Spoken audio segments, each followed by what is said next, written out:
Hello everybody, this is Dr. Joe Borio with this week's Health Kick. And today I wanted to talk about a topic that is quite important. It's something that's unfortunately being improperly treated, and it is very disabling for a lot of people in our country and the American public, obviously, and it's something that's a concern, and that is depression, which can be correlated with anxiety and panic, and then you hear terms like bipolar disorders, and we start to hear about chemical imbalances. You know, what is the cause?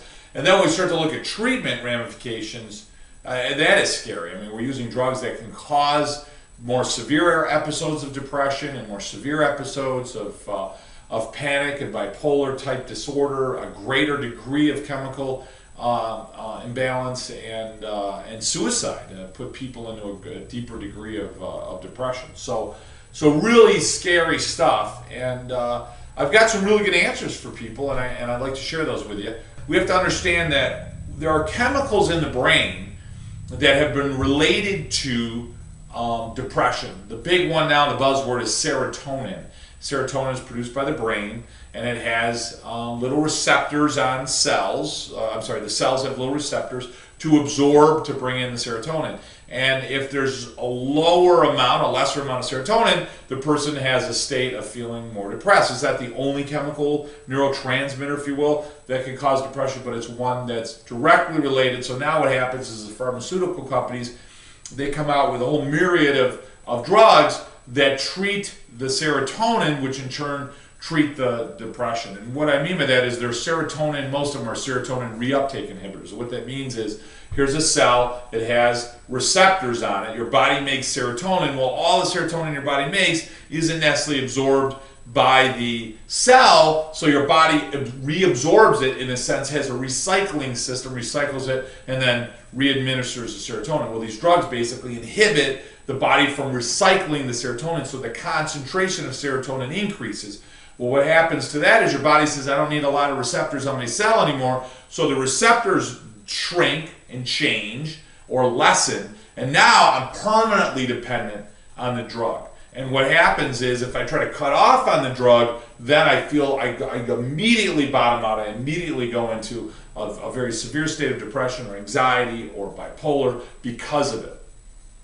That is one of many. The drugs are toxic to the liver, they're toxic to the kidney, they cause brain changes, chemical changes in the brain. Even these ones that are considered to be, Buspar and Prozac and all of them. My God, I could go on all day. So these drugs are not the answer for the majority of people. What the majority of people have to understand is this: your body makes serotonin, but it makes opiates. Opiates are like endorphins, enkephalins, chemicals in the brain that give us a sense of feeling good.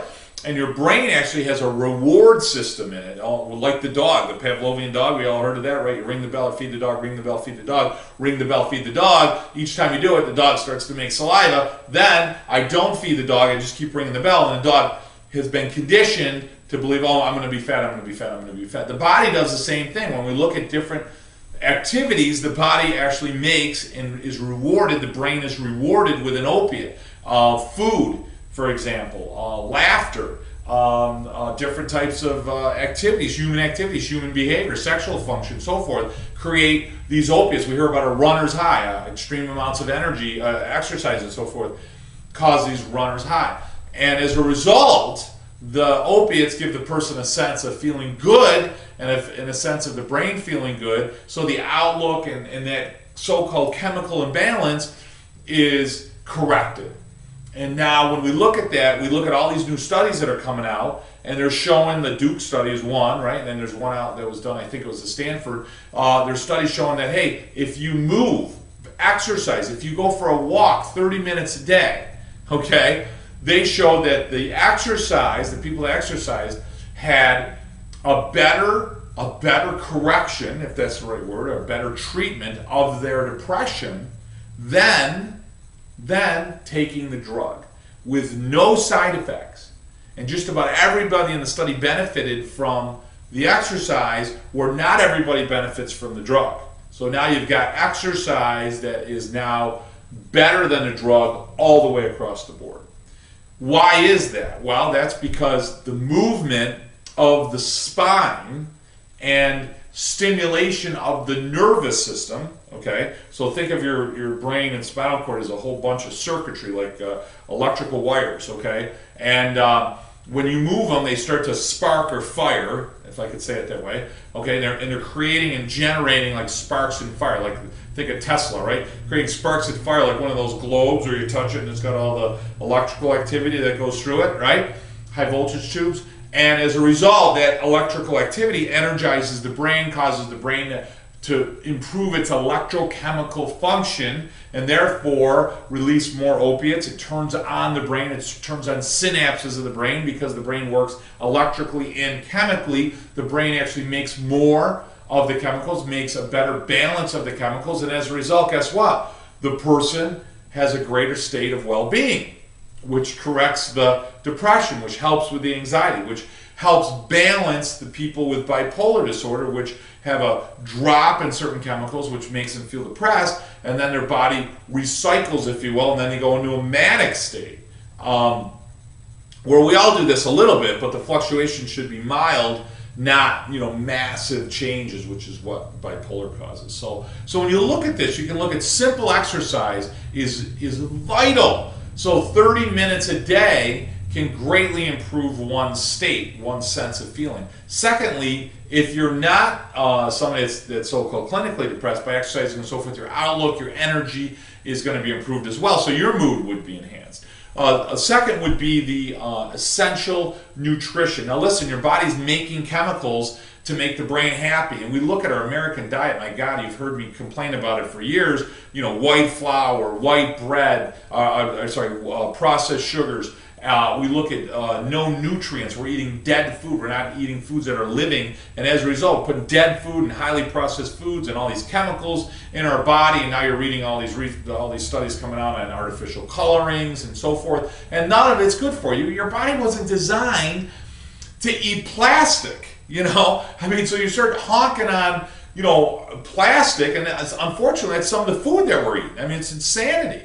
So not only is the plastic or that artificial food going to make you sick, but the other problem with that is the lack of nutrients. So now you become deficient in certain nutrients. What nutrients? Micronutrients, like minerals, things like selenium and copper and little micronutrients, nutrients that are really slight, very small. You need a very small amount, but extremely important for proper neurologic function and brain function. Essential fats, EFAs, essential fatty acids, which would be your omega-3s and your omega-6 and your omega-9. We're very deficient in our omega-3s, and therefore the brain doesn't have the proper fats, the proper oils to make proper neurotransmitters, and that can make you depressed. They're also showing studies now to show our children with ADD and ADHD and so forth in their learning disabilities. So you want to get on a fish oil, make sure it's properly distilled and filtered, or a flaxseed oil, or oils that have those essential fatty acids in them.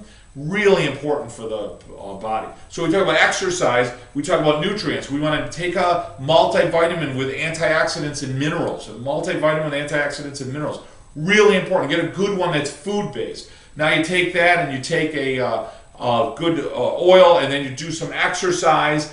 What we talk about, and myself being a chiropractic doctor, we know that adjustments create that firing, that turning on of the neurology, and we also know that movement of the upper cervical, through a study by Jay Holder, showed that there was a direct response between the adjustment and the release of endorphins in the brain, opiates in the brain, and therefore you see a lot of studies now showing that by people getting adjusted by their chiropractor, they're having a treatment, if you will, or a better response in depression.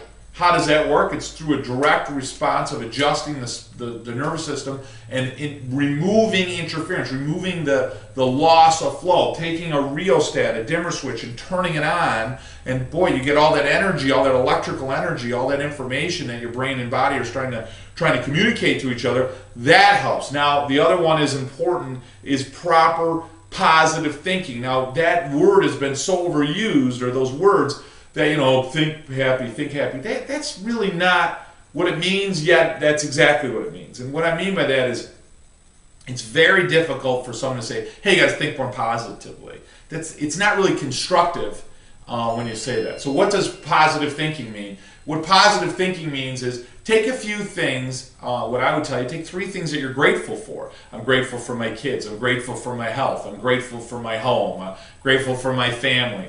I'm grateful for a job that I love. I'm grateful to have people in my life that are really important to me, that support me. I'm grateful for, my God, anything, to be safe, for the village and town that we live in. I mean, my gosh, there's so many things to be grateful for. You know, you can go on all day. Just pick 3 things that are really close to you. Read those over. Read those over. My God, there was just some tornadoes that were just devastating in the Midwest. You look at these major hurricanes. You look at these major tidal waves that have just wiped out different shorelines of countries. You look at the just absolute massive death and devastation and realize, wow, how fortunate are we? It puts it in perspective. Myself as a doctor, I see people that come down with different types of cancers and pneumonias and different types of traumas and heart diseases and things that they don't take care of, and they die and they become very diseased and disabled. And you know, you look at that and you realize how grateful you are that for your children's health and your health and so forth. So not to go on about that, but pick on 3 things. Pick up 3 things that you're grateful for. Pick up some photographs of goals or places that you want to be, things that make you happy. Maybe it's not even a trip. Maybe it was a trip that you took that was really enjoyable for you. Maybe it was a book that you read. Maybe it was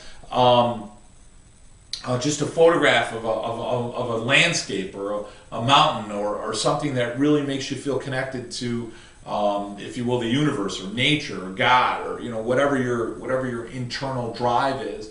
Connect yourself to that. Carry it with you. You know, you can do it all on phones now and so forth. And then just look at that every day. See, when I make you laugh, if I say something funny, which I can't think of anything funny right now, but if I said something really funny, right? What did one casket say to the other? Is that you coughing? Okay, I love that little joke. Learned it from a kid. Yes, it's an elementary joke, but it's funny. That if I say things that are funny, watching things that are funny, taking a deep breath. Don't take yourself so seriously. Don't take life so seriously. Enjoy it. Laugh. Enjoy. That joy that you can get from simple things, that changes your chemistry. So if you start laughing, your brain chemistry changes. Yeah, serotonin, but different neurotransmitters are made. It makes your brain happier. So we've got exercise, vitally important, 15 to 30 minutes a day. We've got essential fats that are extremely important. We've got chiropractic adjustments. Everyone should be seeing a chiropractor. It's not do you see a chiropractor, it's who's your chiropractor. Make sure you're going to a really health-oriented, vitalistic chiropractor. You want to be doing that, and you want to be thinking those positive images. Sleeping properly, drinking enough water. All the things that I say to you at the end of these health kicks, right, are so vitally important, and they help to treat, eliminate, prevent any type of depressive episodes. They need to be done consistently. We get so hung up on intensity, we forgot how important consistency is. So what the heck does that mean? That means, you know, we want to go to the gym and work out really hard, but listen, one gym or 1 week in the gym hard isn't going to make that big of a change in your life. Going in there less intense, but doing consistently for a year, man, that's going to make some massive changes in your health. That's the stuff I'm talking about. Guys, we're out of time. I love the input I get from all over the country. I would love for those people that are close that find our health kicks informative and inspirational. I'd love to have you part of our practice. We'd certainly love to have you call the office for you and your children and your grandkids and your uncles and aunts and cousins and all those wonderful people in your life. Have them come into the office and really become part of our family, become a member of our practice. We would love to serve you and your family with healthy care, wellness care. We got all this disease care out there. Come on in our office, share some time with us under our roof, and really enjoy some wellness care. Guys, this has been Dr. Joe Borio with this week's Health Kick. Remember to eat well, exercise, drink a lot of water, right? Good, proper nutrition, good night's sleep. And remember, you, your mother, your father, your uncle, your aunt, your cousin, everyone you know, you gotta go to a chiropractor and keep that nervous system healthy, keep that spine healthy. Have a great week. Enjoy time with your family and friends. I'll talk to you guys next week.